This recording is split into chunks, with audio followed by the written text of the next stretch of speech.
नमस्कार किसान भाइयों। आज मैं बनारस हिंदू यूनिवर्सिटी वाराणसी में मैं कृषि विज्ञान संस्थान में आया हुआ हूं और प्रोफेसर रामचंद्र जी से मशरूम के बारे में जानना चाहता हूं। ये हम सर से निवेदन करेंगे कि हमारे किसान भाइयों को बताएं कि मशरूम खाने से लाभ क्या है। और आज आप ये सुनिए, फिर मैं कुछ दूसरे विषय को लेकर के आपके पास आऊँगा, उसको भी सुनिएगा। अभी तो मैं एक, क्योंकि लोग साग खाएगा, सब्जी खाएगा, और बहुत सारे लोग ये कहते हैं कि अरे ये मशरूम नहीं, ये इसको वो कुकुरमुत्ता कह देते हैं, और इसके वजह से कोई खाता नहीं है गांव वाले। तो मैं डॉक्टर साहब पास आया हूँ कि डॉक्टर साहब हमारे किसान भाइयों को बताएं कि मशरूम खाने से लाभ क्या है। मशरूम एक ऐसा भोज्य कवक होता है तो एक कवक लेकिन ये भोज्य कवक खाने वाला कवक होता है और पौष्टिकता का पूरा भंडार है इसमें। कह लीजिए कि इसमें प्रचुर मात्रा में प्रोटीन पाया जाता है और प्रोटीन की क्वालिटी भी अलग ढंग की होती है। जो अन्य भोजन में प्रोटीन पाया जाता है उससे अलग ढंग का प्रोटीन पाया जाता है।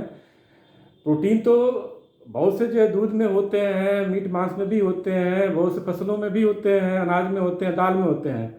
बट जो प्रोटीन की क्वालिटी मशरूम में होती है वो दलहनी फसलों में नहीं होती है। जैसे जब प्रोटीन का जब जाते हैं डिटेल में, विस्तार में, तो उसमें इसेंशियल एमिनो एसिड जो है और नॉन इसेंशियल एमिनो एसिड की बात आती है, जिसमें ट्रिप्टोफैन, लाइसिन, ल्यूसीन, ये सब सीरियल क्रॉप में या जो पल्स क्रॉप होती है उसमें नहीं पाया जाता है। बट मशरूम में ये जो इम्पॉर्टेंट क्वालिटी है वो पाया जाता है। तो अगर ये कहा जाए कि इस नेचर ने इस धरती पे सबसे कंप्लीट फूड कहा जाता है दूध को। ईश्वर ने दिया हुआ है वरदान के रूप में, दूध में सब कुछ पाया जाता है। और दूध के बाद अगर कहा जाए तो मशरूम है जिसमें सभी तत्व पाए जाते हैं और इसके अलावा कुछ विटामिन्स होते हैं, बहुत से मिनरल्स पाए जाते हैं इसमें।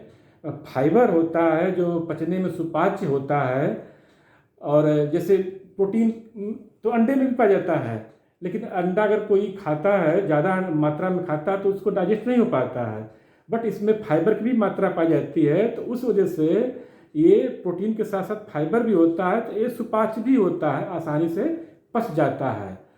और इसके अलावा मशरूम में बहुत से औषधि गुण पाए जाते हैं, तो उसका सेवन करने से मशरूम का बहुत सी बीमारियां जो आजकल आ रही हैं, शहरों में घेर रही हैं, कि शुगर का मरीज हो गया, जो है हाइपरटेंशन का मरीज हो गया, जो है डायरिया का मरीज हो गया, ओवरवेट जो वजन बढ़ जाता है फैट की अधिकता से, ये तमाम बीमारियां आ रही हैं। तो इसमें बल्कि डॉक्टर एडवाइस करते हैं मशरूम खाने के लिए, कारण कि इसमें शुगर नहीं होता है, शुगर लेस है मशरूम। तो उस वजह से जो है जो डायबिटीज़ के पेशेंट हैं, मरीज हैं, उसके लिए तो बहुत ही रामबाण कह लीजिए, बहुत ही फायदेमंद है। और इसमें जो होता है हाइपरटेंशन जो होती है, बीमारियां होती है आदमी को, घबराहट, ये ब्लड प्रेशर वगैरह का, तो ये कोलेस्ट्रॉल को भी मेंटेन करता है एक तरह से कह लीजिए। तो उस पॉइंट से हाइपरटेंशन के मरीजों के लिए भी ये फायदेमंद करता है। पचनी है, पच जाता है, इसलिए जो डायरिया के जो मरीज हैं उसके लिए फ़ायदा करता है। और जो वजन बढ़ जाता है, ओवरवेट की बीमारी होती है, तो इसमें फैट की मात्रा बिल्कुल नहीं के बराबर पाई जाती है। तो फैट ना होने से ये ओवरवेट जो होते हैं उन लोगों के लिए भी बहुत अच्छा माना जाता है। तो एक तरह से कह लीजिए कि मशरूम में पूरा पौष्टिकता के भंडार है, मिनरल्स हैं, प्रोटीन हैं, विटामिन्स हैं। और एक चीज़ और मैं बताना चाहूँगा कि आजकल तमाम बीमारियां लोगों को घेर रही हैं और कोरोना काल चल रहा है, मास्क लगाए हुए हैं हम, आप भी देखिए मास्क लगाए हुए हैं। और कोरोना काल में अखबारों में और न्यूज़ चैनल पर ही दिखाया जाता है कि आदमी अपना इम्यून सिस्टम स्ट्रांग करे। अगर उसका इम्यून सिस्टम स्ट्रांग रहेगा तो बीमारियां कम आएगी, कोरोना अटैक करेगा बट वो आदमी सुरक्षित रहेगा।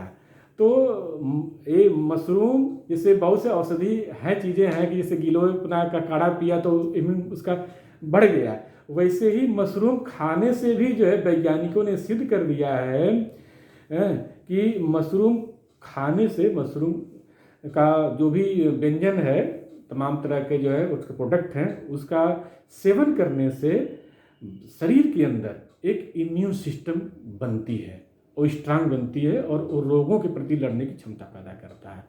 तो इस वजह से आज के दौर में जो कोरोना काल चल रहा है, मशरूम बहुत ही फायदेमंद है इम्यून सिस्टम डेवलप करने के लिए जो है।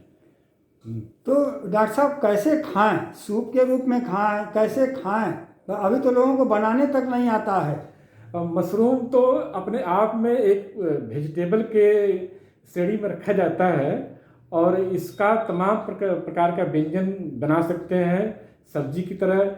अब इसके अलावा भी मतलब बहुत से प्रिजर्वेटिव मशरूम होते हैं, उसको बाद में इस्तेमाल करना है तो उस तरीके से भी करते हैं। जैसे मटर होता है तो उसको प्रिजर्व कर दिया, बाद में इस्तेमाल कर लिया।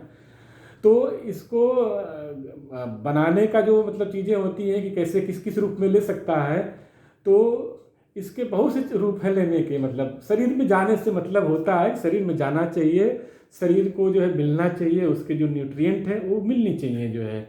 अब वो सब्जी के रूप में ग्रहण कर लें या बहुत से पाउडर्स होते हैं इसके बनाए जाते हैं। अब तो मशरूम का आटा भी मतलब मार्केट में अवेलेबल कराया जा रहा है, तमाम चीज़ों के साथ मिक्स कर देते हैं, मिक्स आटा में मशरूम का भी हो जाता है, तो उस रूप में भी इस्तेमाल कर सकते हैं। बिस्किट है, नमकीन है, पापड़ है, इस रूप में भी जो है मशरूम का प्रयोग करके जो है तो उससे भी के माध्यम से भी कर सकते हैं। सूप की आपने बात किया जो है, तो मशरूम का सूप बना करके जो है पी सकते हैं, उससे भी जाएगा। मतलब जो है चीज़ें होती हैं। एक जो बड़ी होती है, मशरूम की बड़ी बोलते हैं उसको, जैसे सोया बड़ी होती है, मशरूम की बड़ी भी होती है, उसकी सब्जी बना कर सुखा करके जो है उसकी बड़ी बना करके जो उसका इस्तेमाल कर सकते हैं। मतलब जो है तो इसके तमाम प्रोडक्ट हैं। इसके अलावा काफ़ी जो बहुत से मशरूम होते हैं जो औषधिकारी मशरूम होते हैं, तो उसके काफ़ी का पैकेट बना करके जो है काढ़े के रूप में पीते हैं लोग जो है, तो उस तरीके से भी इस्तेमाल कर सकते हैं। मतलब नूडल्स आजकल इसके जो है प्रोडक्ट आ रहे हैं मार्केट में, मतलब मशरूम नूडल के नाम से। और तो अब जैसे होती है ना कि काजू की बर्फ़ी, तो मशरूम की बर्फ़ी, तो मशरूम को जो है मिठाई स्वीट के रूप में भी जो है इस्तेमाल कोई करना चाहे कि भाई उस मतलब जो है मिठाई भी हम खा रहे हैं, मशरूम का भी अंश हमारे पर जा रहा है। तो इस्तेमाल करने के बहुत से तरीके हैं और बहुत से तरीक़ों से मशरूम को इस्तेमाल किया जा सकता है। बहुत अच्छी जानकारी हमारे किसान भाइयों को आपने दिया डॉक्टर साहब। और किसान भाई, आप लोग आज तो मशरूम के बारे में जाने हैं, और अब आगे हम मशरूम कैसे पैदा किया जाए इसके बारे में डॉक्टर साहब के पास आएंगे। लेकिन आपको अगर वीडियो अच्छा लगता है तो लाइक करिए, कमेंट करिए और शेयर करिए, सब्सक्राइब करिए, अपने सवाल दीजिए यूट्यूब पर, ताकि हम फिर से उस सवाल को लेकर के डॉक्टर साहब पास आएँ। और इससे रिच भोजन हो नहीं सकता, ऐसा डॉक्टर साहब का मानना है। क्यों डॉक्टर साहब? बिल्कुल बिल्कुल जो है इससे ज़्यादा धनी कोई भी व्यंजन नहीं हो सकता जो आपको पूरी तरह से स्वस्थ रख सकता है, बीमारियों से बचा सकता है। इन्हीं चंद शब्दों के साथ वाणी को विराम दे रहा हूँ। आप अपने सवाल दीजिए ताकि मैं फिर डॉक्टर साहब पास आऊँ और आपके सवालों का जवाब लूँ। धन्यवाद। धन्यवाद।